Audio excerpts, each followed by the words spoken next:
So this is going to be a very much more informal session in terms of going through some of the concepts of ventricular function and ventricular interaction. So before we jump into this session, or actually we're going to jump into the session, I want to hear a bit, and because Nancy, this is a session for you specifically in terms of teaching. So I'm going to grill you again. Wonderful. So your microphone is off, but probably you're going to need to put it on. So last time what we spoke about was obviously pulmonary hypertension, which can come in different forms and comes from different etiologies, and its impact can be multiple in the sense that, typically the, big impact of pulmonary hypertension that we're concerned of is eventually RV failure and eventually secondary, poor cardiac output, and secondary to the poor cardiac output, we end up with a situation of, poor perfusion to the organs and poor oxygenation, and eventually the patient dies, which is obviously not what we want. And so we address pulmonary hypertension by targeting the etiology and trying to treat the etiology to prevent the RV from failing. And there's different ways we can manage in the acute versus chronic setting of pulmonary hypertension. And today what we're going to talk about is more ventricular performance and trying to understand, the end consequence of some of the impact of stressors that can happen on the heart of babies and how these ventricles are actually functioning and what does cardiac function means. So maybe we'll start simple and we're going to talk about what is cardiac function.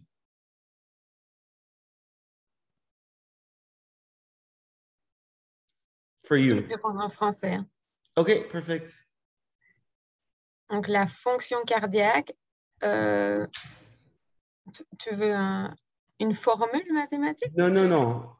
I want like your definition. What does that mean for you when we talk about cardiac function? Like, Donc, ce serait quand on évalue la fonction cardiaque d'un enfant, c'est plus évaluer d'une part la contractilité du cœur et de ce que le cœur arrive à éjecter suffisamment de sang en termes de débit et de volume pour remplir ses fonctions.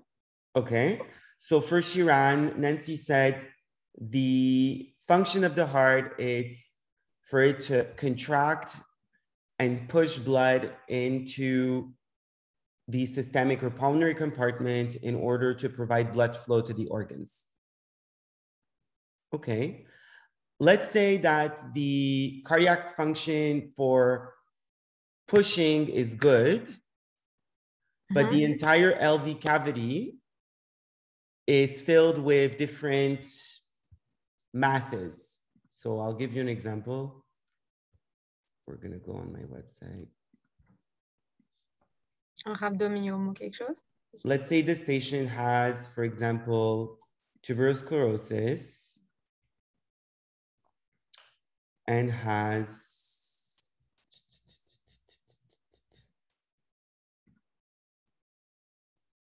and looks like this. Mais donc, je dirais que sa fonction systolique est correcte, mais sa fonction diastolique ne fait pas son travail parce qu'il n'y a pas le remplissage nécessaire au niveau de son cœur dû à la masse. So what does that mean when you talk about systolic and diastolic function?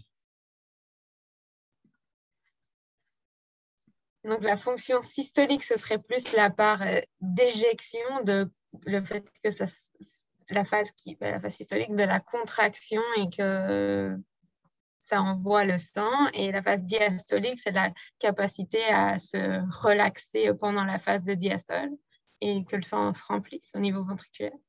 Okay, so you're saying that systolic cardiac function is the capacity to contract and have an end result of ejection, versus diastolic function of the heart is the capacity to relax and the capacity to fill. Right? Perfect. So classically, we've been humans dividing ventricular function on both sides, RV or LV, as the capacity to have contraction. So we're talking about the systolic function, and the capacity of having filling, which is the diastolic function. And all these functions can be impacted by different disease process and must be addressed in different ways. And sometimes being impacted, impacting diastolic function can eventually lead to altered ejection. And same thing, impacting the systolic function may end up with an impaired filling because your patient is basically in a situation that the LV or DRV is already fully filled because it's not able to empty out. So by the time that you end up to try to open your valves to fill your ventricles, they're already just so juicy. There's already tons of blood inside the cavity. The atriums are not able to empty out. And technically, you have a systolic and diastolic phase to the ventricles. You also have a systolic and diastolic phase to the atriums because the atrium also contract.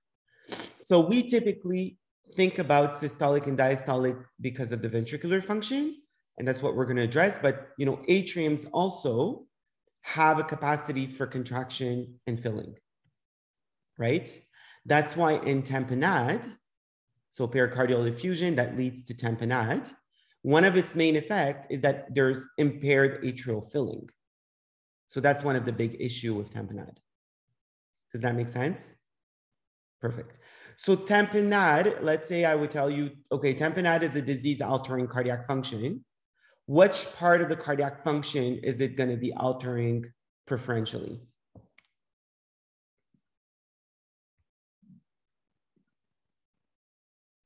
Should it affect the contraction of the heart? Non, c'est plus le remplissage.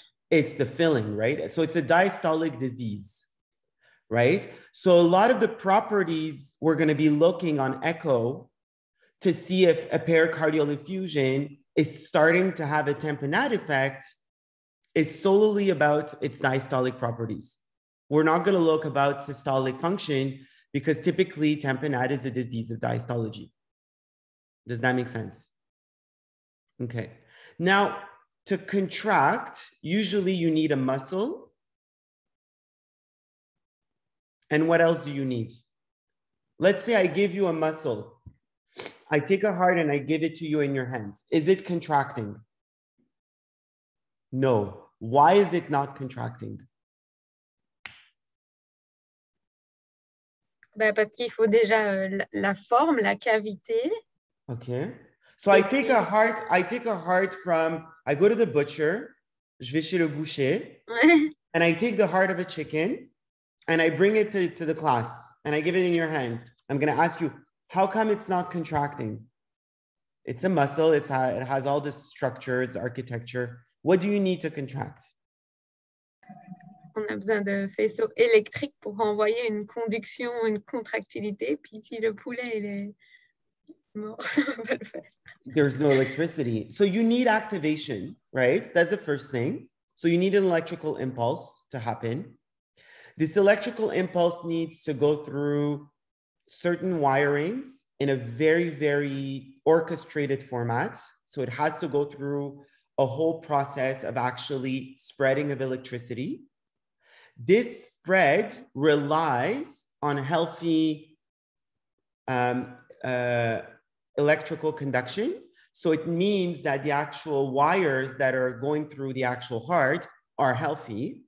And it relies that the spread of electricity through the myocardium will also happen in a very harmonious manner and on a healthy myocardium that's able to respond to that, okay? Typically, electrical impulses are generated, as you know, via SA node, and then SA node goes through the actual first right atrium and then eventually left atrium. And then after that, it goes into a station that we call the AV node, the atrioventricular node.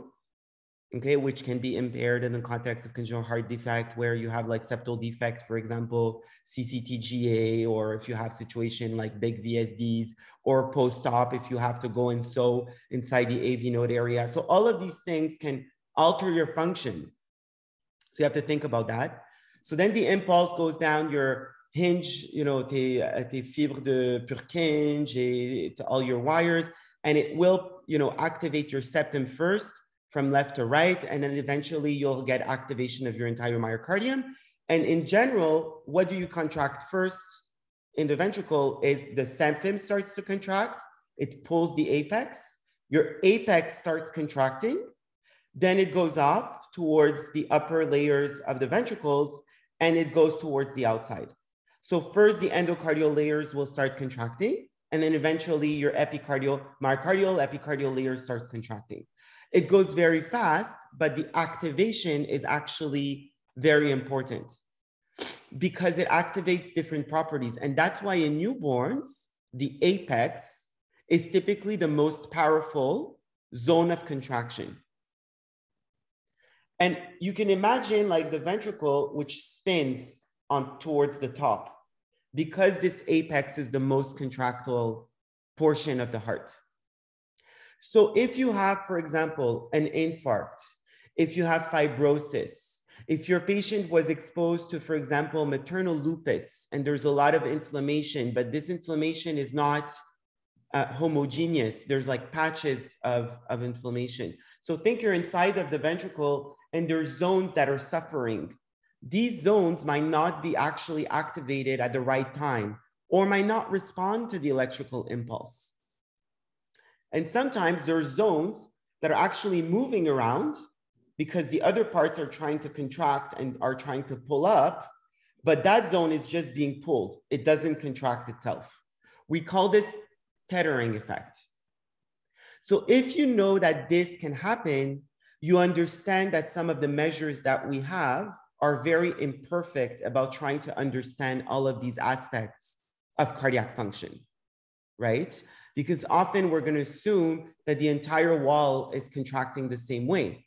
So if it's not contracting well, it's because the entire wall is not contracting the same way. So you have to understand that it can look normal, but sometimes there's still parts of the heart that maybe have conditions that are problematic. And sometimes some areas might be contracting while other areas are actually relaxing. We talk about dyssynchrony, okay? And there are situations and diseases where we do resynchronization therapies, which means that we actually put pacemakers to try to pace the areas that have a tendency to contract much later, okay? So there's ways by echo, by EP study that you can do to try to understand what we call time to peak of contraction. So from the time of the cue start, which is the start of the septal activation, to the time of contraction, what are the areas that are contracting much later? Okay, so we talk about resynchronization therapy, much more advanced. We're not there yet, but just to give you a sense that often in adult world, a lot of the disease they have is coronary artery disease. And the coronary is causing like, you know, different plugs in different areas. So you can think of like a whole network of highways providing blood flow to the myocardium, which is consuming a lot of oxygen. And then suddenly one of these little highways is plugged. So that area and territory is suffering and then dying and ischemic and blah, blah, blah, right? But these could be all patchy. So that's why in the adult world, this is very common to see these kinds of things. And where do we see it often in the pediatric world? Kawasaki's, because they get vasculitis of the coronaries, okay? So I just spoke about electrical activation, which on its own is a whole lecture to try to understand, because obviously, for example, your Q wave represents your septal activation. So that's why in patients that have, you know, myocardial infarction, they get these deep Q waves, because often the septum is one of them that is becoming the most suffered, right? The other thing is that the coronaries are going through the myocardium. And typically the area that's going to be the most affected first is what? What is the area you think you want to preserve? Let's say I'm causing ischemia by blocking your coronary. what is the area of the layers, endocardial, myocardial, epicardial? What is the area you want to preserve? L'endocardium. So the La partie interne. So the myocardium, right? Pardon. The part that's going to contract. Because at this point, who cares about la tapisserie? Who cares about, you know, the painting? You want to keep your walls solid, right? When the building is collapsing, you don't care about les tableaux sur les murs, about the thing on the walls. You want to keep your walls strong, right? So the muscle is the part that the body is going to try to preserve. So when you have situation, for example, of severe ischemia, okay? So for example, big HIE, hypoxic ischemic encephalopathy. The patient goes through a big stress. The first parts of the layers that are going to become affected is often the endocardial layers. And with that, the papillary muscles, which are this kind of extension or that are closer, and because they're deeper, right? They're extending from the myocardium, so it's harder to send blood flow there. So what happened if the papillary muscle are ischemic? Since these are the watershed areas of the heart, what's going to happen? If you're making your endocardium and papillary muscle ischemic, what's going to happen? What is it going to appear on echo? What could be a sign? Ben donc, les muscles papillaires, ils sont importants pour la tâche de la valve. Donc, il pourrait y avoir des petites régurgitations au niveau des valves. So often in babies that are actually going through a lot of stress, that's one of the first signs. We see MR, we see TR. So we see that there's actually regurgitation that happens. It's one of the like indirect signs that there's actually something that happened in terms of stressor to the ventricles. And that's one of the other reasons why in pulmonary hypertension, as the RV is dilating and failing and the intracavitary pressure is high, which means that obviously coronary perfusion is harder, you start seeing more TR. So having no TR in a baby is very common because they have very good ventricles. They're very healthy. Their papillary muscles are very good. So that's why we don't get TR, except if you're me and you're obsessed and you try to get the TR. But what I'm saying is that not seeing a TR could be a very good sign because it means that the heart ventricle is very healthy, or it could be a very bad sign.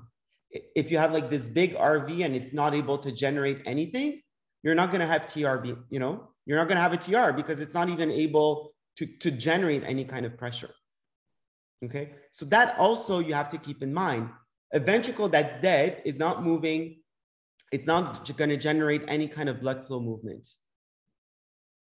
So when you interpret your images and trying to give a sense to what you're seeing, you have to put the whole story together. What's happening with my conduction? What's happening with my muscle? What's the architecture I'm seeing? What's the coronary perfusion? Is the sugar okay? What are my electrolytes? Is the baby able to spread the electricity accordingly? What's been the setup? There's been a history of, you know, ongoing chronic, you know, asphyxia or acidosis or vasculitis. What do I expect to see on my myocardium? So that comes into the line when you're assessing your baby. So for example, we're going to go through later on a case we had yesterday that Shiran did the echo, and we're going to review the echo together. But we need to go through a few more elements before that. So when you're addressing cardiac function, you're addressing a few points. Number one, you're looking at how are the ventricles formed? Do I have normal ventricles? Do I have normal configuration of them? Number two, then if I have no more ventricles, do I expect that they have a normal conducting system? If they do, are they conducting appropriately? And am I having a situation where my patient is having dysfunction because he's been in SVT, tachycardie supraventriculaire, for the past like 3 days? So why does these types of arrhythmia cause cardiac dysfunction? It's because the ventricle is depolarizing so often that the metabolic demand is so high and the oxygen demand is so high that eventually you end up in ischemic situation. 4, 4, 5. Okay, so it's clear up until now. So we spoke about the architecture, we spoke about conduction, and then we go on with other things. So for cardiac function, you need filling. So for filling, you need blood. Is my baby hemorrhaging? If I don't have blood, I cannot have a function, okay? Then you need, for your myocardium to actually be nourished, do I have coronaries? Do I have blood flow through the coronaries? Do I have sugar in my body? Do I have oxygen to send to my myocardium? Do I have normal electrolytes so that the cellular function is okay? Potassium, sodium, calcium, magnesium. Calcium, specifically, very important for cardiac function. So if your calcium is 0.3 ionized, and you tell me, oh yeah, the cardiac function is not good, I'll be like, well, you know, and you tell me, let's start epinephrine, I'll be like, maybe give some calcium first, and then we can assess, right? So you have to think about this too. And then what's the condition of your patient? If your baby that you're scanning is 18 degrees Celsius, not very good for cardiac function. If you tell me, put epinephrine, I'm gonna be like, maybe like rewarm your baby, right? So it's, when you talk about cardiac function, it's not just about, let's talk about inotropes. It's about looking at the whole picture of the baby. And then you can go more subtle.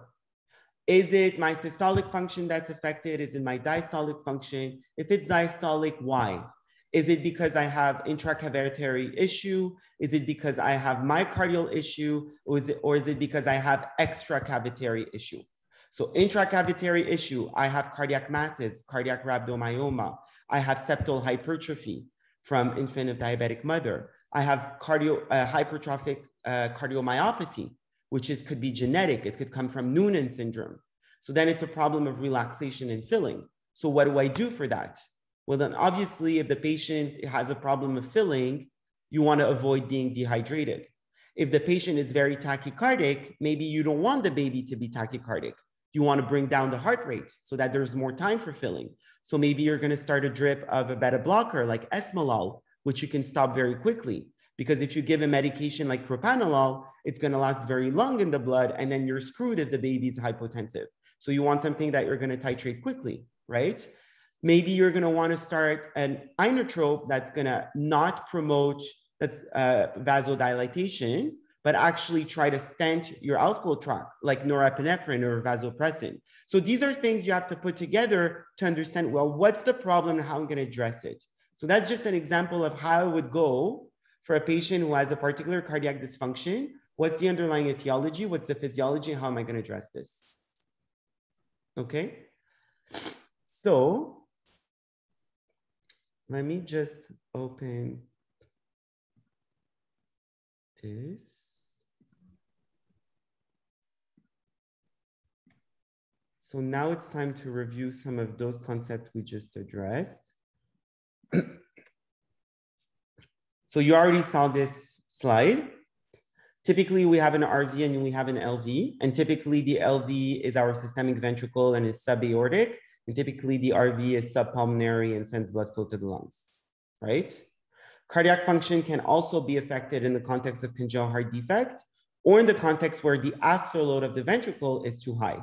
So for example, to put you in context, if my LV is trying to pump against severe aortic stenosis or severe coarctation, obviously my LV eventually will fail because the afterload is too high. If my patient has a severe myocarditis and my LV contractility is extremely impaired, and Nancy comes at night and tells me the baby's hypotensive, he has a myocarditis, I will put norepinephrine.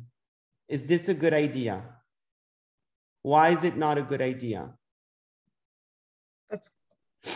On va encore monter plus les résistances vasculaires périphériques. So your SVR are going to increase very high, and your LV, which is a potato, is already trying to struggle, and now you're increasing the afterload. So that's just an example of how you can worsen the cardiac function by changing and playing too much with the afterload. Sometimes we don't have a choice because some of our medication that supports cardiac function also increases a bit the afterload, but you don't want to take something that will, like phenylephrine, which is a pure alpha agonist, or norepinephrine, which is almost a pure alpha agonist, that's going to actually really worsen your situation. One thing also is that blood pressure is also a factor of the amount of blood flow, right? We said flow times resistance. So if your flow is decreasing because the contractility of your heart is dropping, your blood pressure is going to drop. So yesterday we saw a patient that had severe RV failure, moderate RV failure, and the pulmonary pressures were estimated to be very low. And one thing I told Shiran is, you know, as we're going to be increasing the inotropy to this heart, maybe the pulmonary vascular pressure are going to increase because the flow is going to increase, right? So that's also to keep in mind. So cardiac function is a continuous process from filling of the ventricles to ejection in the outflow tracts. That's basically my definition of cardiac function. That was my first question I asked you. It is dependent on the architecture of each ventricles. So for example, if you have a single ventricle, your cardiac function might be very different. If you have a big VSD, your cardiac function might be very different. The conduction to your heart might also be different. So think about a patient who has congenitally corrected TGA, okay? These patients are very prone to arrhythmias. They do blocks, they have very different pathways of ventricular activation, extremely different than VSDs, for example. That's why surgeons need to absolutely know the anatomy of the VSD in a CCTGA, because the way the bundles pass around the VSD is completely different than the regular VSD. And so when they're going to be putting their patch, the way they usually put it, the way they sew it is usually through the zone where the actual activation of the ventricle passes in the CCTGA. And then these patients have blocks. So that's why in CCTGA, it's a complete different approach.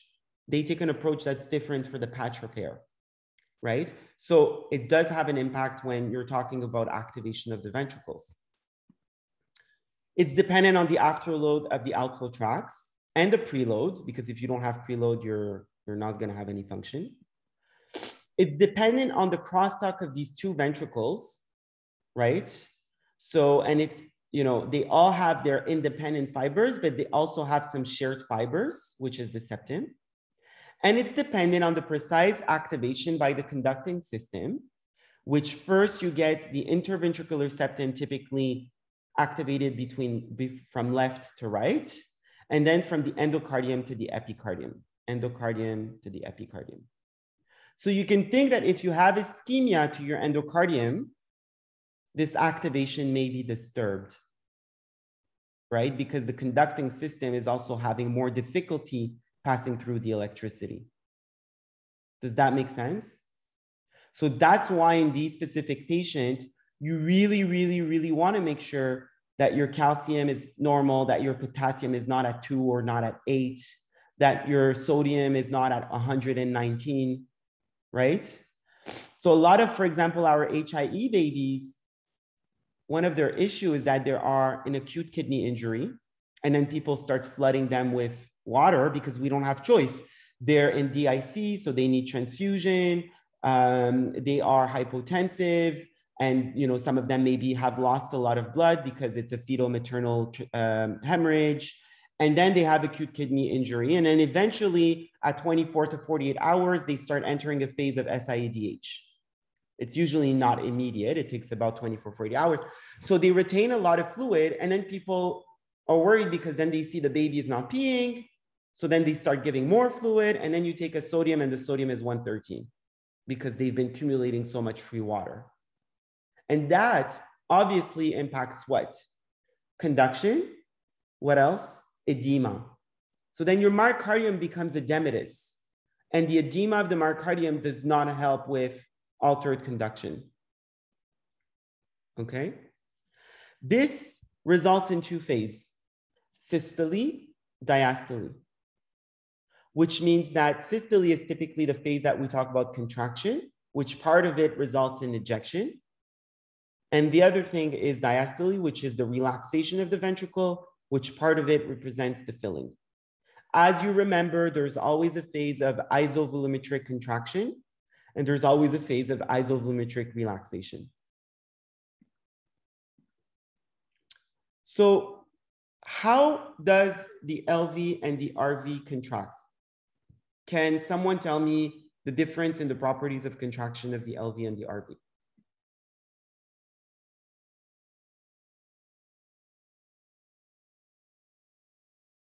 Because they have it done, right? So the RV has mostly longitudinal contraction, and the LV has also circumferential contraction.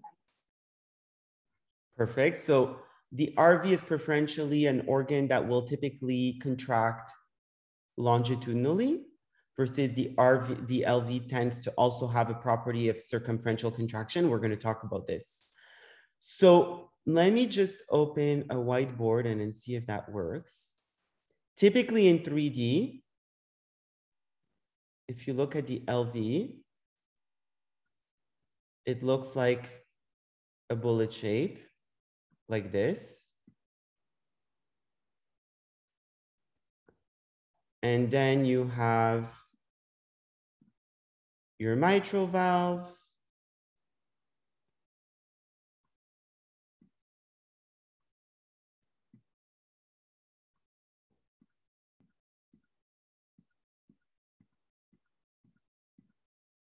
That looks like this. And you have what we call the outflow tract, which is your aorta that comes out around here. Does that make sense? We talk about we talk about fibrous continuity in the LV between the mitral area and the aorta. So I'm going to stop share. I'm going to prove you that.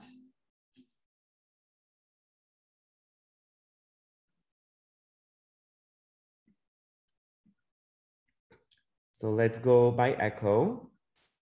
Let's look at the parasternal short axis. So you've done some echo, Nancy?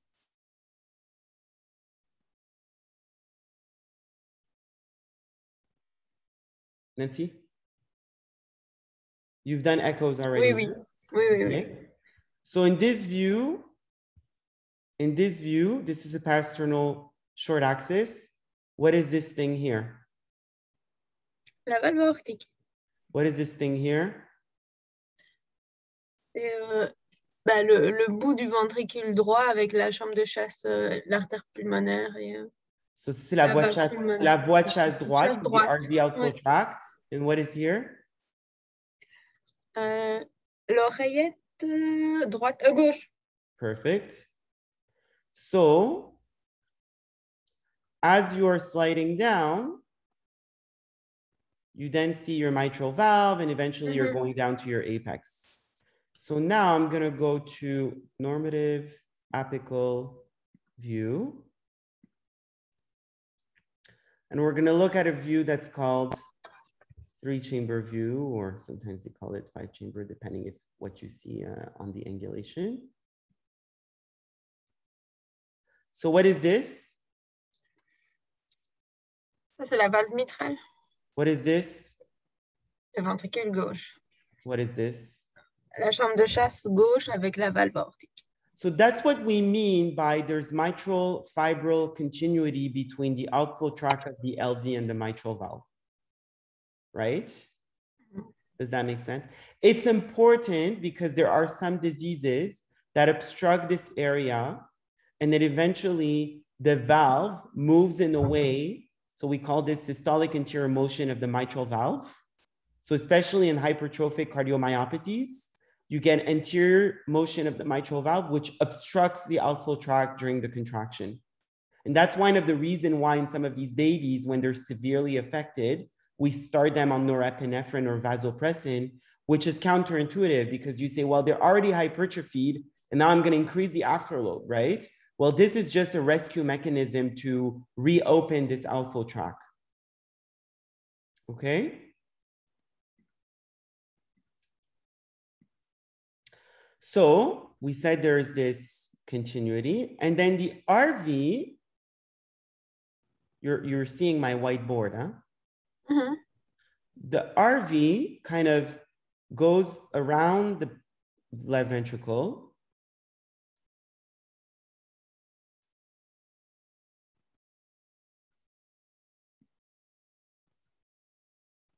In that way, and has the tricuspid area here with 3 leaflets.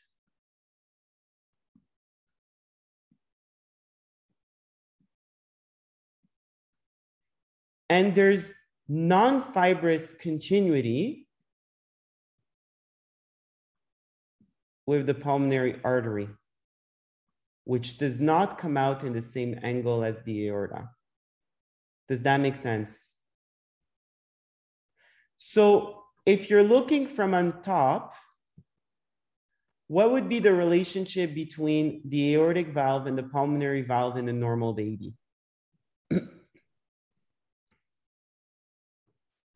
Like if you would have to describe, anterior is here, posterior is here, posterior, anterior, left, right. Antérieur, postérieur, Donc là, droit, gauche, cranial, caudal. donc la valve pulmonaire, elle est plus antérieure et plus à gauche que la valve aortique. Exactement. So the pulmonary valve in normal conformation is anterior and to the left of the aortic valve, which is sometimes counterintuitive for people because they're like, well, the pulmonary artery is coming out of the right side. So why is it? Well, it's, you know, we just shown the anatomy. So this right ventricle works more longitudinally and the left ventricle works more circumferentially. So what does that mean? So the LV contracts circumferentially and with a torsion that has minor longitudinal components. So what does circumferential mean? It means that it's coming towards the inside. Okay. The apex and the base rotate. So the apex rotates counterclockwise, while the other side rotates clockwise. So think of a towel that you're turning around. And what happens is that it does like this. That's how the ventricle moves. So the contraction is really towards the inside, a bit towards up, or here they show down because, you know, but really it's the apex going back up and down.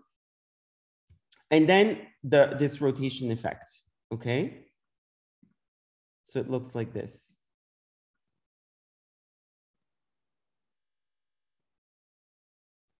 So you see this kind of rotational aspect of the contraction. Make sense? So, well, you see it's going down here, but. So we're not going to talk about speckle tracking right away. We're going to talk about the RV.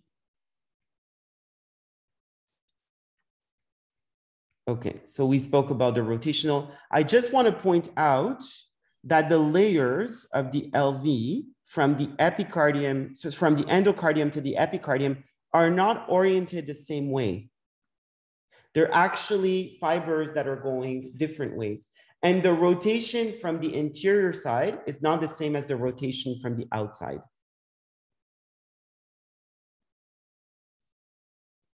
That's from MRI study. So you can see that the subendocardium has counterclockwise effect at the base and clockwise effect at the apex. But as you're going towards the subepicardium, you get the inverted type of rotation.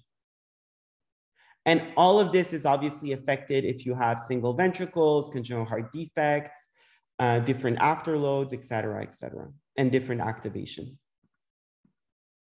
Okay, we're not going to talk about the twist. So this property of the ventricle going towards the inside is what we call circumferential. So that's why a lot of the measures that we use for cardiac function of the left ventricle relies on assessing the properties of circumferential contraction. Ejection fraction, shortening fraction are two examples of trying to assess this property of contractility of the LV using the property of circumferential contraction, right? Because we're going to see how shortening fraction, ejection fraction are calculated, but they assess the volume, which is based mostly on the circumferential properties. Longitudinal contraction is minimal, but it's still an important component, and it's one of them that can be affected first.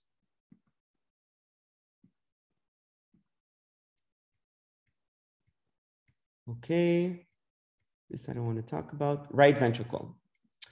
So the right ventricle contracts longitudinally. What does that mean? It contracts like un soufflet. Tu sais, comme le soufflet pour le feu, genre. So basically, it has this effect of contraction where you have your outflow tract here, and you pump blood like a peristaltism.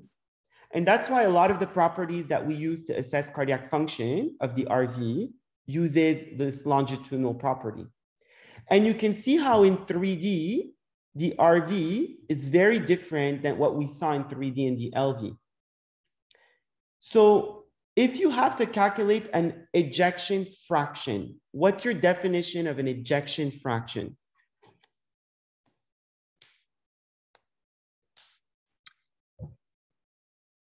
Mais donc, on prend les mesures. Attends, je te confonds peut-être avec la fraction de raccourcissement. Fraction d'éjection. Think simple for you and your words. Let's say you have a box. You have a box. Oui. C'est le pourcentage de ce qui est éjecté sur le sang total qui reste dans le ventricule. Okay. So we spoke about two cardiac phases. We have systole and diastole. Mm-hmm.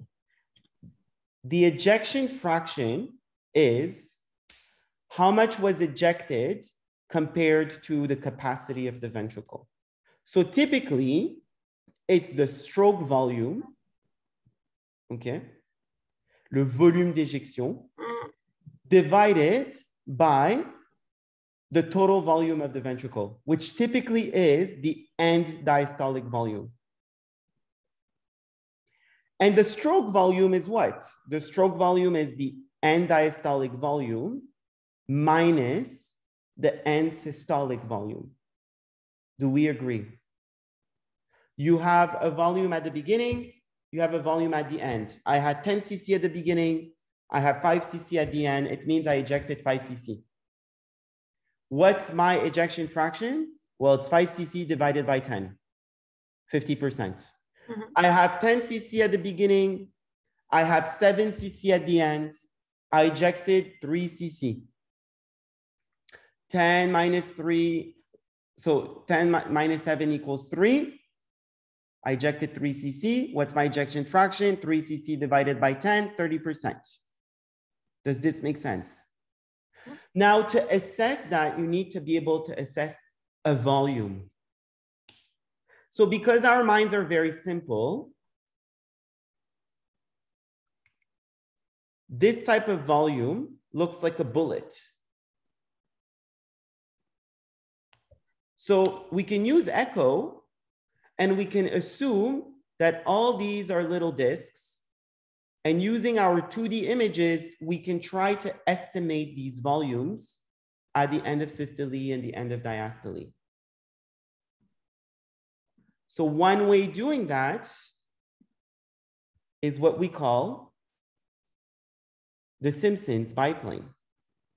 So we take a 4-chamber, we take a 2-chamber. So that's the septal wall. This is the posterior wall. This is septal wall. This is the lateral wall. This is the posterior and anterior portion of the LV.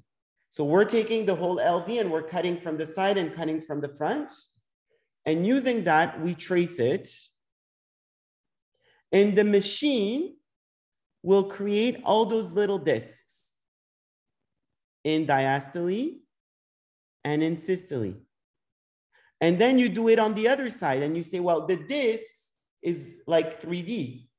So that's the other side of the disc. So we trace it and diastole and systole.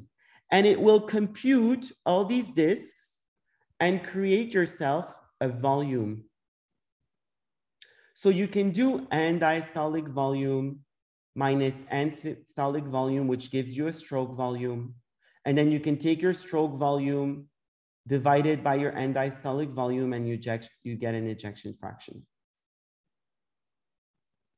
That's what an ejection fraction is. Now, this assumes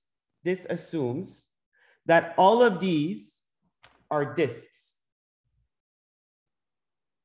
So what if your septum is a flat wall? What if your LV is actually like this? On va sous-estimer une partie parce qu'on perdra toute... It's just that your entire mathematical assumption is wrong. So you know you're, okay, I'm going to estimate something knowing that the calculation I'm making are not fitting the assumption of geometry of what I expect. But you have to know your assumptions to know the limitation. Does that make sense? So what about the RV? Can we calculate an ejection fraction of the RV?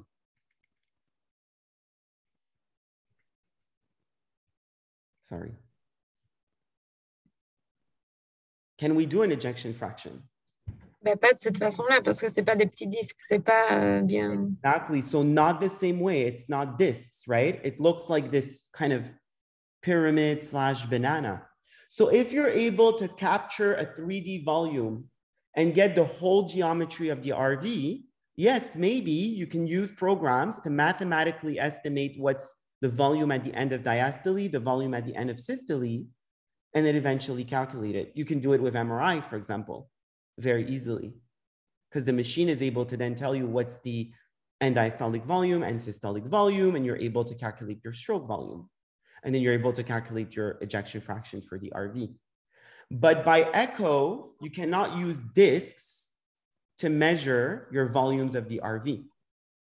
In 2D, I mean, because you have to know the geometric properties of your RV. So that's why we use other markers of function. Since I told you that a big part of the cardiac function of the RV is how this tricuspid valve goes down, we try to capture that with other markers of longitudinal RV function. One of them is what we call TAPSE. TAPSE is tricuspid annular plane systolic excursion. It's how far this valve is plunging inside the RV cavity at the peak of systole. And obviously, if your RV is tiny, well, the distance it's going to travel is not going to be very high, right? So if I take a premature baby who has a 2 centimeter heart or 3 centimeter heart, I don't expect the TAPSE to be 3 centimeters, right? Makes sense? So the RV contracts like a bellow motion. So typically it's a peristaltic wave. The interventricular septum bulges into the RV cavity. The free wall goes towards the interventricular septum. And so all the components of the RV cavities are participating to the function. So since I told you that the septum bulges into the RV cavity, in pulmonary hypertension, sometimes you lose this part of cardiac function, right? That's why some people think that part of the improvement of conditions with, for example, norepinephrine is by restoring the capacity for the septum to bulge into the RV cavity. Does that make sense what I just said? You're increasing the afterload on the LV side so that the LV gets back its circular shape at the peak of contraction. And so the IV septum, the septum is actually participating into pushing blood in the RV outflow tract. So that's why one of the kind of presumed mechanism by which vasopressin or norepinephrine could potentially help out certain situations where you have pulmonary hypertension. Okay. So we can see here the RV contract. This is an example in 2D. It's not working. We'll show it on, oh, I think my PowerPoint is blocked. So I'm going to show it here. So we can see here the RV and the LV. I just wanted you to notice also that in normal configuration, the tricuspid valve is inserted slightly lower than the mitral valve. Do you see that? Tricuspid valve is inserted slightly lower than the mitral valve. So there's a portion of the septum here that we call the atrioventricular septum. And it's very typical in AV canal that these two valves, which is not a mitral and a tricuspid, we call this the atrioventricular valves, they're on the same level. Okay, that's one of the hallmark of atrioventricular canal. So if you look at an RV,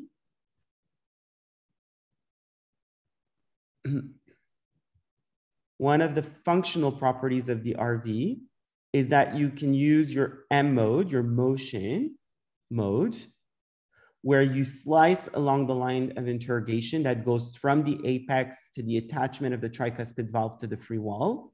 It has to go through also the apex. And you're monitoring in systole, so you can see the QRS, how deep inside the RV cavity this tricuspid valve is going. And typically you have to follow the line that you're measuring. So you take your line here, this is the line of attachment, you measure up until here, not up until here, right? Because this line follows this. So it's there to there. Okay. And then there's normal values. There's normal values depending on your gestational age. So you can go in normative value. You can go in TAPSE. There's a Z-score calculator. And then typically you can see also here, systolic right ventricular by TAPSE by gestational age. So example, a 26-weeker, in average, the TAPSE would be 0.4 centimeter or 4 millimeter. Versus a term baby, it's closer to 10 millimeter, 8 to 10 millimeter, depending on your gestational age. Right? Make sense? Mm-hmm. Question. You have a question? Yeah. Yes. If it's because of the size of the heart, because we said it's a distance of how long it goes into the ventricle, then shouldn't it be more weight correlated and not gestational age correlated? Because like it's also the size. weight, yeah, it's also weight correlated. It depends how you take the value. So you can see, for example, they've put here the gestational age and the mean birth weight. And they provide also by birth weight, but it's similar. So you can see, like, for example, a 600 gram is 5 millimeter. 800 gram is 7 millimeter. So it follows kind of the trend of what we would see. This is the minimal and maximum. For an IUGR baby, would you this is the minimum and maximum of birth weight. Sorry, they provided you here the mean birth weight for these values of observed TAPSE. But yes, for IUGR, I would probably take the weight because their size of the heart. So for example, here, you see the probe. This is telling you that this is 1 centimeter, 1 centimeter, 1 centimeter. So probably the heart of a 500 grammer IUGR, I would use kind of their usual weight. And I think that here on parameter Z, if you go by TAPSE, they provide by age only, but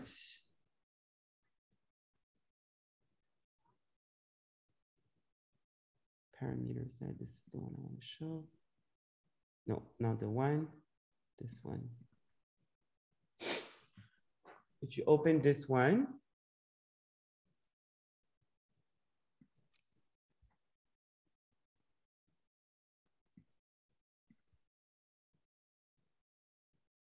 this is the TDI. This is the measurements of the RV. This is the pulmonary acceleration time. No, so yeah, I would probably for an IUGR, like severe profound IUGR, I would look at my mean birth weight. And let's say he's like, 29 weeks, but he's like 500 grams. I would probably look at around here. I would expect like 4.5 millimeter in an average because the heart of the size is probably proportional to the weight. Okay, but I don't think anyone has tested TAPSE. You can see that the number of patients are very tiny also. Huh? So I don't think it's been tested for IUGR specifically. There might be literature now about that. And I know that Phil Levy from Boston also published a lot on that. So we would have to dig the literature to see on this. Okay. So we just spoke a lot about like how the LV and the RV are working. Okay.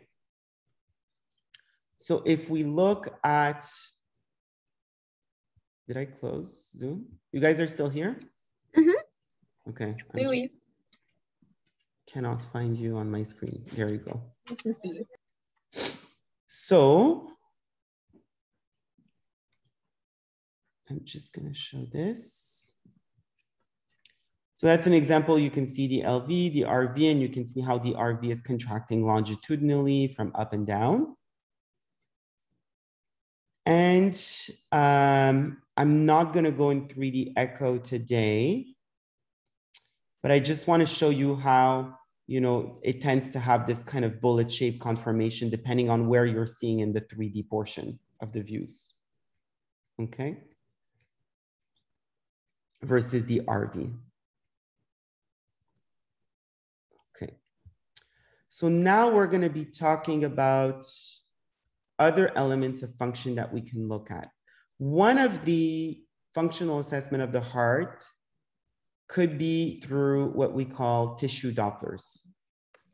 So what is tissue Doppler? Is that it's the same principle of the Doppler effect. So you remember we spoke about the ambulance example where you have an ambulance passing through, you're sitting down and then the ambulance is passing in a certain way. And depending on the sound, you can know the direction of the ambulance, but you can also know the speed of the ambulance. So it goes like, it's going this way and the speed. If it's going, that it's going much faster. So you can use this property to see the speed of blood flow, but you can use this property to see also the speed of tissue, of muscle, of the movement of the heart. So there's been values that have been developed.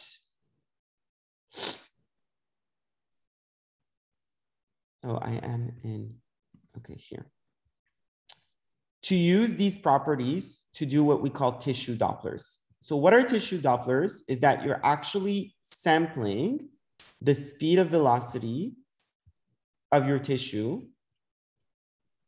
to see the different phase of the cardiac cycle. So this is an example of a tissue Doppler of the right ventricle and here of the left ventricle. And you can also try to sample it at the septal level, which typically we say that the septal level TDI is mostly owned by the left ventricle, okay?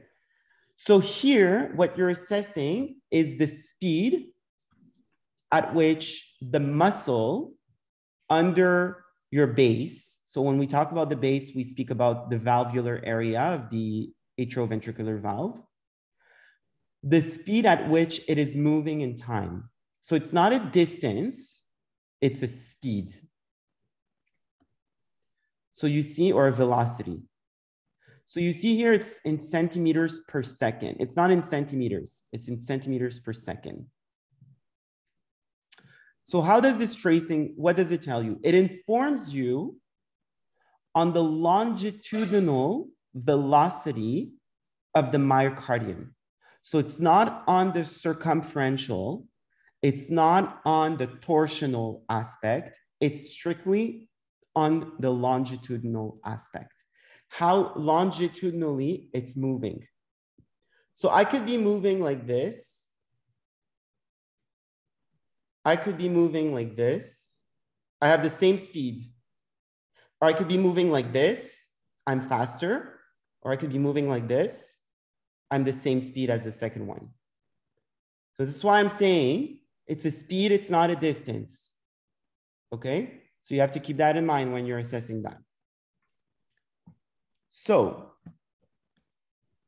if we look at the different phase of the cardiac cycle, I'm going to point you out to the QRS. The QRS starts. There's deflections that are positive. Positive means it's coming towards your probe. Your probe is here. So if it's coming towards your probe, it means that it's coming towards this way. It's coming towards this way. If it's coming towards this way and it's after the QRS, we know it's what we call the systole. Okay? So you start contracting and you have movements of your myocardium in the positive fashion. The first part of the movement during contraction, think of your ventricle who's just not moving. Now it's starting to contract. So it's trying to contract, then boom, it starts ejecting. So during the phase of ejection, if you go slow down, so it's trying to eject, it's not able because the pressure inside the cavity is not high enough to open the pulmonary valve or the aortic valve. Eventually, it's high enough, so it starts ejecting. The first part goes quick, and then it starts decelerate, and eventually you're at the peak of contraction, and then you start expanding. As you're expanding, your valve closes, your aortic valve closes. In the beginning, you don't get any kind of filling because your tricuspid and mitral valve are not open. We talked about the isovolumetric relaxation phase. Eventually, the pressure are going to become much lower than what's happening in the atrium. So the valves are going to open, the mitral and tricuspid valve, and then it's going to start filling the ventricles. Okay, so it contracts, it starts relaxing, it expands. Systole, diastole. It contracts, eventually you start ejecting, you have an acceleration and a deceleration of how the muscle is contracting. Eventually you go into your relaxation phase. So you start relaxing, then it starts filling, and then you restart, then it starts filling, and then you restart your phase of contraction. Why is there two waves of speed here? The first part of the filling is very fast, and it's usually the early phase of filling. It comes from the passive emptying of the atria, who's been filling constantly against a closed atrioventricular valve. So by the time that the valve, mitral or tricuspid, opens, the atriums are very filled, right? Because they've been receiving venous blood, but that venous blood has nowhere to go. So when the valve opens, think of a box filled with water, and then suddenly you open the trap. It empties into the ventricle. First phase of emptying. Your muscle relaxes. So you get this first phase of emptying, and eventually the atrium who's on top squeezes the juice that's left inside. So you get that second phase of myocardial expansion. So first phase of myocardial expansion, second phase of myocardial expansion. C'est comme notre onde E sur A quand on mesure sur la mitrale. So we talk about the E prime and A prime, the early phase and the atrial phase or active phase. Depends which terminology you use. So If your ventricle is very stiff, it's very, it's not soft, c'est pas souple, okay?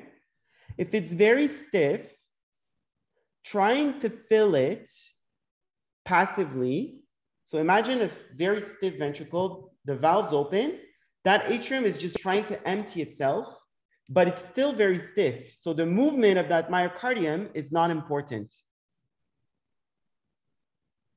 Eventually, the atrium is still very much filled because it was not able to empty during the passive phase. So because it's filled much more than usual, Frank-Starling curve, the more you're stretched, the more you contract, it contracts more juicy. And then you get this active phase. So often in diastolic dysfunction,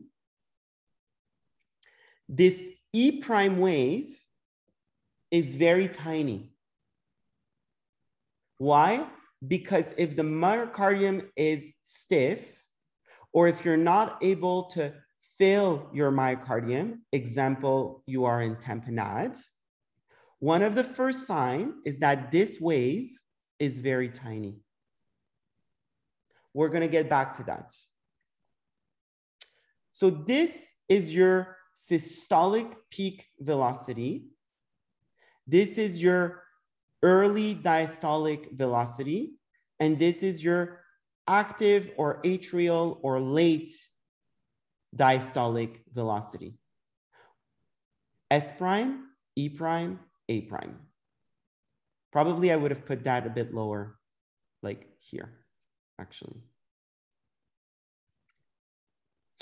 Okay, so S prime, E prime, A prime, S prime, E prime, A prime. Okay. So you could also measure your isovolumetric contraction time just before systole, your isovolumetric relaxation time just before diastole.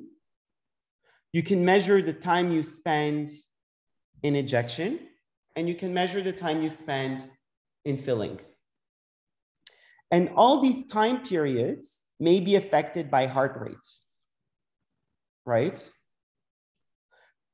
But we know that certain patients with systolic or diastolic dysfunction may spend more or less time in some of these phases. So there's a marker of function. There's a marker of function that we call the MPI, the Mycardial Performance Index. It was described by a doctor named Dr. Tai. So that's why it's, you know, the Tai index. And it is a measure of combined systolic and diastolic function, knowing that all of this is relied on longitudinal aspect of the function of both ventricles. It does not assess as much the circumferential or torsional aspect of the ventricles. So how do you measure this myocardial performance index? It's usually the isovolumetric contraction time. Sorry, it's usually the isovolumetric contraction time plus the isovolumetric relaxation time divided by the time you spend in ejection. So we know that the isovolumetric contraction time and the ejection time are systolic, are part of the systole, versus the isovolumetric relaxation time are part of diastole. So if these measures are very high or very low, it could tell you that some of these aspects are abnormal. So if it's very high, it could be because the IVRT is very high or IVCT is very high, or your ejection time is very low. If it's very low, it could mean that this is very low, or this is very low, or this is very high. And depending on the disease, these values that are abnormal can be used to follow your patient. So it's very oftenly used, for example, in the literature of intracycline toxicity. It's one of the most sensitive marker to follow intracycline toxicity to the myocardium. It's very common to see the MPI as a marker that you follow in time. So one value won't tell you much, but a change in time that is very rapid or drastic will inform you that there's something happening there. Okay? I'm exposing you to this marker because it's a very common research marker. It's a bit less used in clinical, but it's coming as one of the markers that may become very sensitive in detecting early systolic diastolic dysfunction. Okay, so how do you calculate this? Typically, because you want to avoid doing multiple measurements, is that you measure the time that it takes from this to this, because it contains the three of them. You measure the time that it takes from this to this, because this is just the ejection time. You take the value number 1 minus the value number 2, divided by the ejection time, which is the value number 2. So A minus ejection time divided by ejection time. So to avoid inaccuracies related to measurements, the MPI is often calculated by taking the measurements of the entire A, the IVCT, ejection time, IVRT, or the mitral valve closure to opening, or the tricuspid valve closure to opening, basically, because that tells you tricuspid valve closure to opening, it's all of this time, and you divide it by the ejection time. So here we spoke about the velocities of the ventricle myocardial wall in longitudinal function for systolic and diastole, and we spoke about the MPI. Okay? Is it clear up until now, or it's like super confusing? Un peu compliqué, mais je crois qu'il faudra que je relise ça à tête reposée. Okay. Mais ça va aller. There's tables. There are tables about normals for all of these measurements. E prime, A prime, S prime. This is obviously below 1 year of age, but you're going to have some values that are also for preemies. Like, for example, here in preterm, this is the E, this is the A, this is not the same. And in the Rotunda manual, there's more normative value provided, and also on the calculator for Boston. The Boston calculator has pretty much Z-score for all of these values by weight and height. Okay, so I want to go back to basic principles. You've noticed I haven't spoken about shortening fraction. Shortening fraction is more and more abandoned by the American Society of Echo. It's not the greatest marker of function. The reason is that it relies on really one spot of the ventricle, which is only one part of the myocardial wall, typically the tip of the valve, because that's one of the most contractile area of the ventricle, mostly in adults. I just told you the apex is one of the most powerful in newborns. It also, you don't want to do it at the base because the base is the zone where you get fibrous attachment. And so it doesn't contract as much. And the problem is that it relies on this also assumption that the septum is contracting normally, which in newborns in the first few weeks of life, especially the first few days of life with the high PVR, is not so true. So what is the shortening fraction? You can do it in parasternal long and parasternal short axis. Typically, you would pass an M mode through your mitral valve at the tip of the leaflet.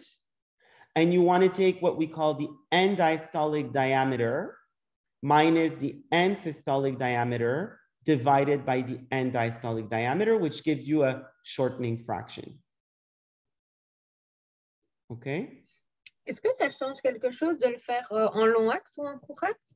So you can do it in long or short axis.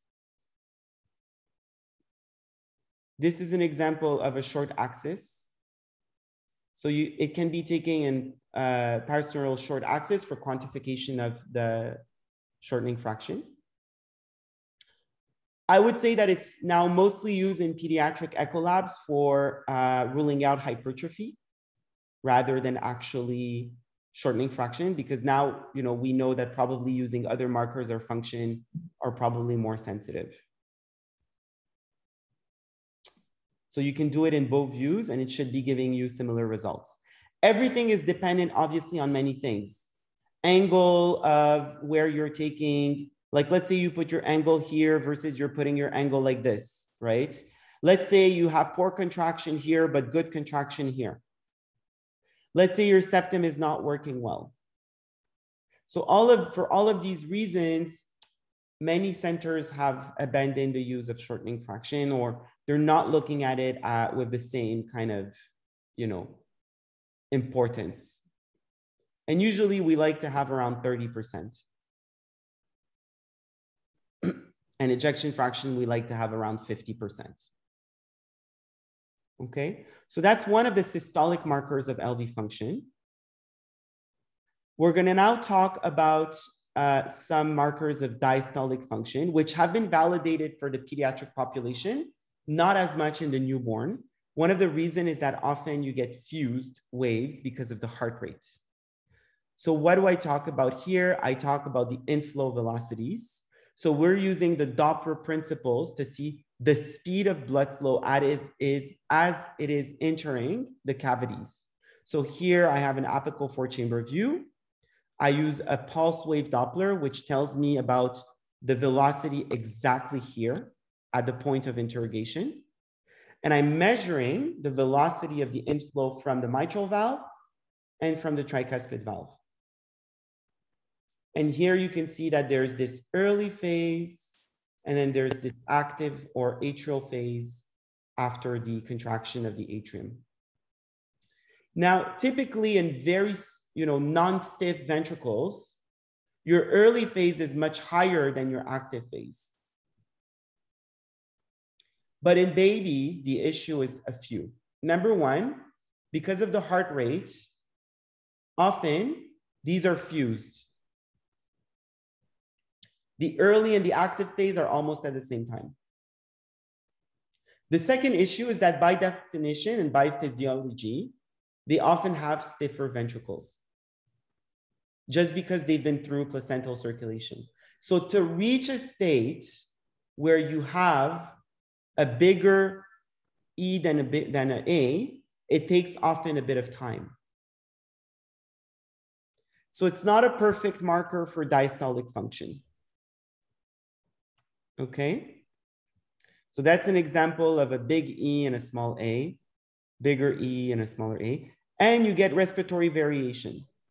As you're breathing, you're expected to have respiratory variation. That's why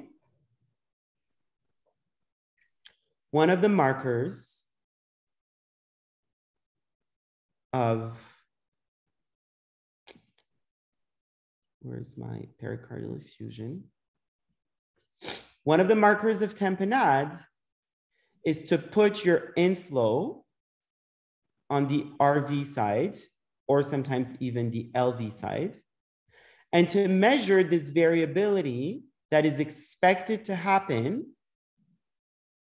with breathing pattern. In the normal tricuspid valve, you should have less than 40% variability. If you have more than 40% variability, it means that probably that filling of the atrium is very impacted by the fluid around the heart. Okay. If you have increased mitral inflow variability, so the normal is less than 25%, you have also signs that you have probably impaired filling of your atrium. So for example, this patient has here very tall velocities and eventually very tiny velocity. Very tall, very tiny.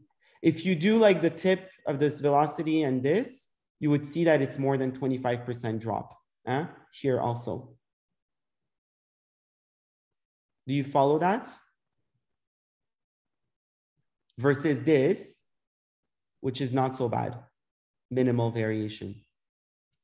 So this patient has fluid around the heart, but not much sign, at least echocardiographically, that there's a tamponade. Versus this one has more signs of tamponade impact. The other thing is I see often people measure the fluid around the heart in systole. It's a diastolic disease. No one cares about the diameter in systole. You want to know how much fluid around the heart you are in the diastolic phase of the cardiac cycle. Okay, so here you can see, for example, there's fluid and it persists in diastole, and it's in diastole that you should be measuring it. Measurement should be done at the end of diastole. Here outlined by the ECG tracing just before the P wave. Okay. So I'm going to go back. We spoke about systolic, diastolic function of the RV and the LV by echo. I'm going to just mention that one marker that is the most sensitive for diastolic dysfunction in the pediatric and adult world, but not validated in newborns, is what we call the Eon E Prime Ratio. So here you can see that you have normal early phase that is very tall, and then your A phase, probably in a newborn that it's a few days old, has already transitioned. So E on A. Now, if your ventricle is very stiff, I told you that your E prime wave is going to be very low. Do we agree?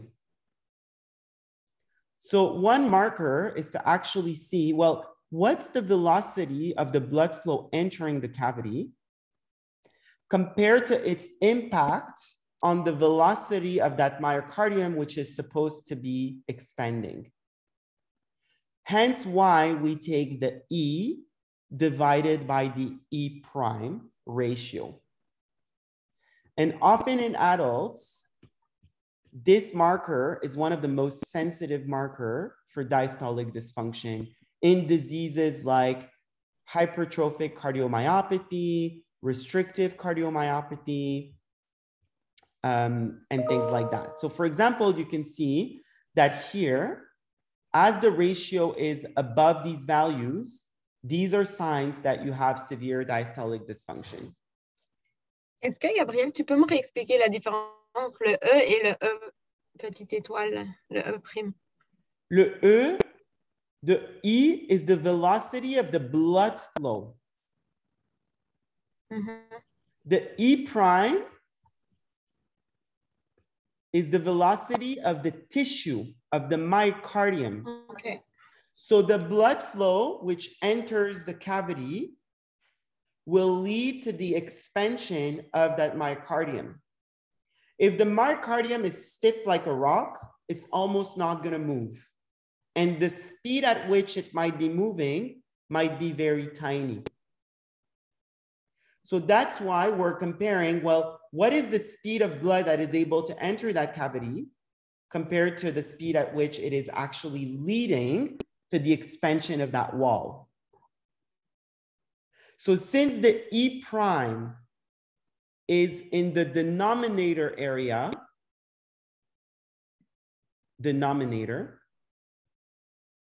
if it's very tiny, it's values that are very high that are associated with diastolic dysfunction. So typically values, more than 6, more than 10. More than 10 is usually a sign that you have severe diastolic dysfunction, right? So you see it here, Italian classification of left ventricular diastolic function. More than 10 is usually a sign that you have a lot of diastolic issue. There's other signs you can look for diastolic dysfunction, but none of them have been validated very well in newborns. So for example, you can do a Doppler of your pulmonary veins. And your pulmonary veins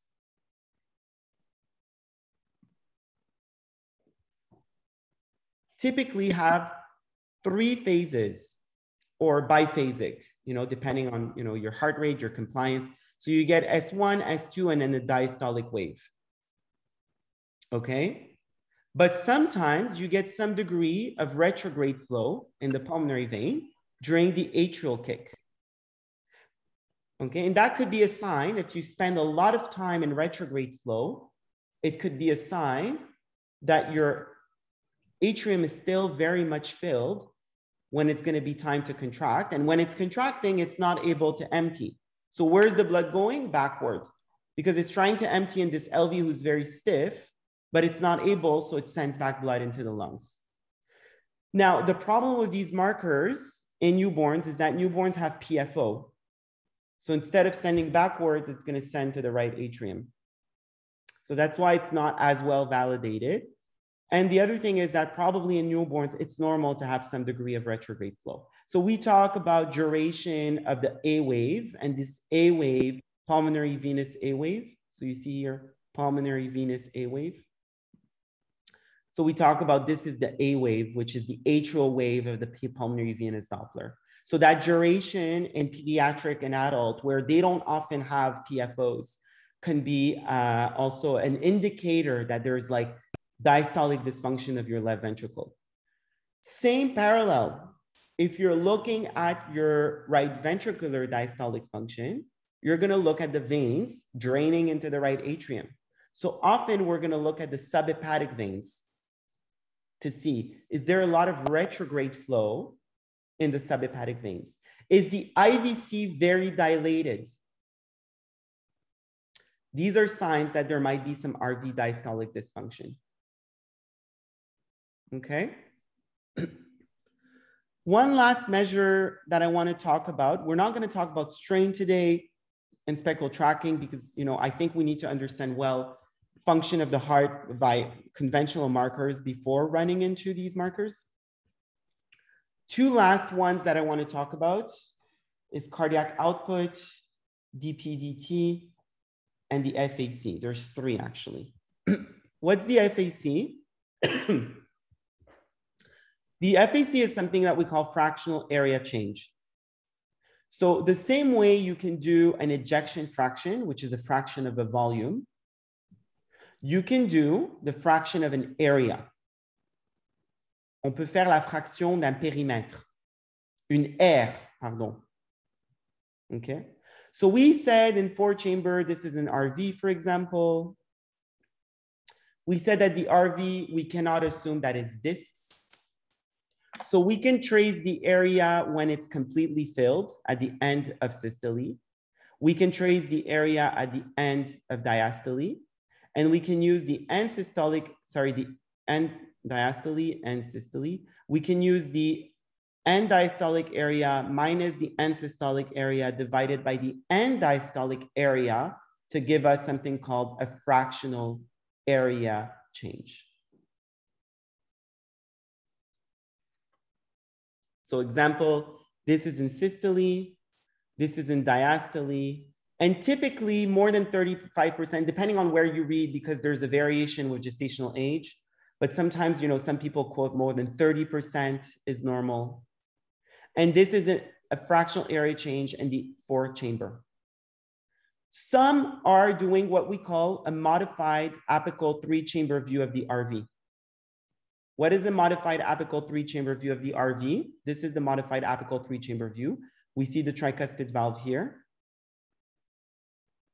We see the posterior wall. We see the apex. We see the anterior wall. It's basically like a 2-chamber, but you slide towards the RV. So you remember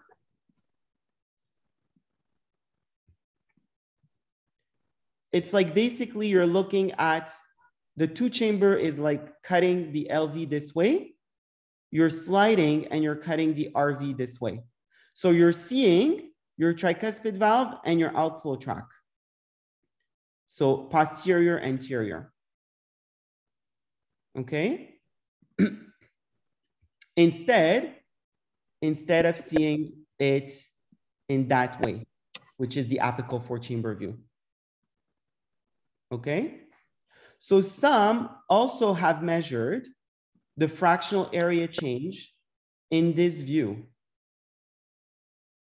where you see the tricuspid valve, the pulmonary valve, the main pulmonary artery, your outflow tract of the right ventricle. Eventually, you even see your pulmonary artery branching, so the RPA and the LPA.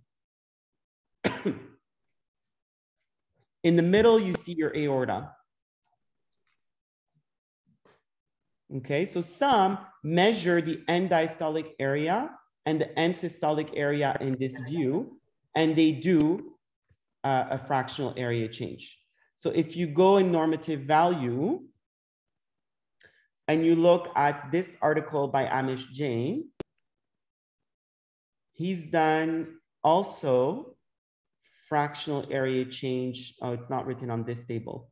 You would have to go and, oh, there you go. Well, this is the 3-chamber versus 4-chamber view, but that's the longitudinal strain. But he also measured the fractional area change in that view. I'm pretty sure, but you would have to go and read the article. So that's for fractional area change of the RV. It's also a marker of systolic function of the right ventricle.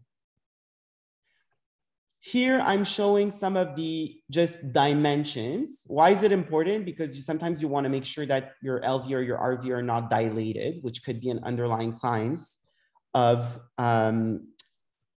dysfunction, right? They start dilating eventually, and eventually they hypertrophy. So you can measure, for example, some of the dimensions of your right ventricle and some dimensions of your left ventricle. So the right ventricle has a basal, a mid cavity, and a longitudinal measurement at the peak of diastole. So it's diastole, it's when they're completely filled to know if it's dilated or not. And I think I showed you that here there is also Z-scores by age.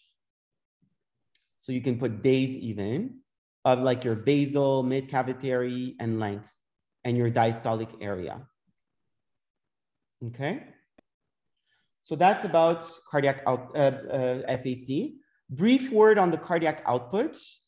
So cardiac output is how many milliliters per heart rate, okay, so cc per minute, are you ejecting in your outflow tract? This is, you know, it's a bit of a controversial measurement, but you can use some of the assumptions of echo to try to calculate that. Basically, you take your stroke volume times your heart rate. So your heart rate, you know from your ECG, right? Or you know from your actual tracing. And your stroke volume can be calculated if you know your stroke distance and if you know your outflow tract measurements. So what does that mean? If I take an outflow tract view and I put my PW at the level of the outflow tract, I'm able to get what we call a Doppler of the velocity through time. If I trace the area under the curve and I ask the machine to calculate the first second, what was the velocity, you know? So at 0.1 millisecond, it was this velocity. So to 0.1 times the velocity gives me the distance here. Then at the other 0.1, this was the velocity. 0.1 times the velocity gives me the distance. And I add all these distances together, I get an overall distance of how much the blood traveled exactly at that area. If I assume that the velocity of blood is the same throughout the outflow tract, which is not true because we know that towards the walls, it slows down, right? Because there's resistance. But, you know, first assumption, I assume the velocity is the same everywhere. I take my stroke distance, which it tells me that at the outflow tract, my VTI, so my velocity time integral is the area under the curve, is 11.2 centimeters. Nancy, are you with us? Mm-hmm. Okay, I don't see you from far, that's why. I get 11.2 centimeters of stroke distance. So I know my stroke distance. Now I need to calculate my outflow tract measurements. So typically you go, for example, for the LV outflow tract, you go measure your left ventricular outflow tract. And if you assume your left ventricular outflow tract is a perfect circle, then you can measure the area. So the area times the stroke distance gives you a volume. And then the volume times the heart rate gives you a cardiac output that often we normalize by the weight of the baby to be speaking in cc per kilo per minute. So you can see the layers of assumptions. I assume the velocity is the same all throughout. I assume that this is a perfect circle to give me a cardiac output of the LV. Same thing, I could do cardiac output of the RV, where I measure the outflow track in parasternal short or long axis. I take my Doppler in exactly the tip of at the level of the outflow track. I do my VTI by measuring the area under the curve. And I take the heart rate of specifically the Doppler that I just measured. So if I take this one, I need to take what's this heart rate. So if I know that one beat is that amount of milliseconds, how many beats do I have in a minute? And then I calculate that. Does that make sense? So cardiac output can be influenced obviously by your systolic function. So as your systolic function is dropping, your cardiac output will be dropping too. The other thing is that don't forget that when you put a color box, you ask the machine to put a filter. So you're telling the machine everything that is below 64 centimeters per second, I do not want to see. I want to see only the blood flow that is above 64 centimeters per second. So in babies that have poor cardiac function, often the velocity of blood flow is lower. And often with these filters, we see much less pixels light up. It's very subjective, but we see it. We see it all the time. And we'll talk about a case where we're going to see that very soon. For the end of for the last 20 minutes, we're going to do that. So that's for this. I'm not going to talk about Dpdt because that's, but I invite you to go read on it, especially you, Shiran, because it's a very useful marker for certain cardiac dysfunction. The Dpdt is basically using the mitral valve regurgitation or tricuspid valve regurgitation to assess the speed at which the myocardium, the time that it takes for the myocardium to generate 2 points of speed. So obviously, if you take more time to be able to generate these 2 points, it means your cardiac function is deteriorating. The time you spend also in systole compared to diastole is also a marker of cardiac function. We talk about the systolic to diastolic ratio. So for example, there's a prolongation of the systolic duration and a reduction of the diastolic time period when you have cardiac dysfunction. So one of the markers in hypoplastic left heart syndrome is actually the SD ratio, because there's often TR and it informs you on the cardiac function of that right ventricle, which is not the right normal configuration of a right ventricle. Often the right ventricle of hypoplastic left heart, they're very globular.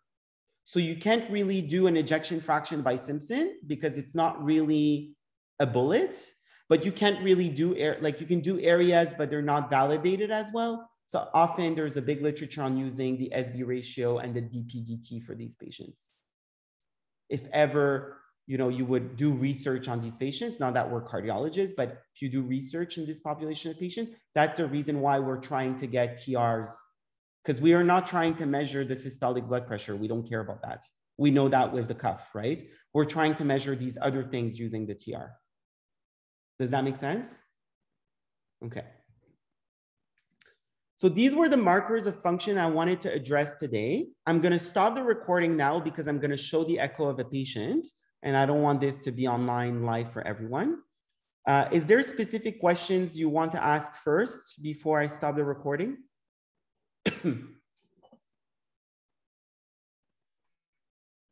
Moi, pas vraiment, je les ai posées au fur et à mesure, donc je crois que c'est bon. Shiran?